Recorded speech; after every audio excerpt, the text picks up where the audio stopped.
கறி குழம்புக்கே நம்ம வறுக்கிற பக்குவத்தில் தான் இருக்குது. கருகிடக்கூடாது. வத்தல், மல்லி, சீரகம் எல்லாம் சரியான பக்குவத்தில் வறுத்தா தான் குழம்பு நல்ல டேஸ்ட்டாக இருக்கும். இதை அரைச்சிட்டு இது கூட தேங்காயும் போட்டு அரைச்சிக்கலாம். குக்கரில் தான் கறி குழம்பு வைக்க போகிறோம்.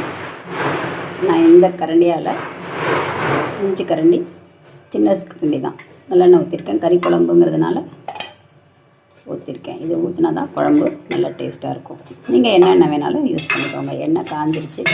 நம்ம நறுக்கி வச்சுருக்கிற வெங்காயத்தை சேர்த்துக்கலாம்.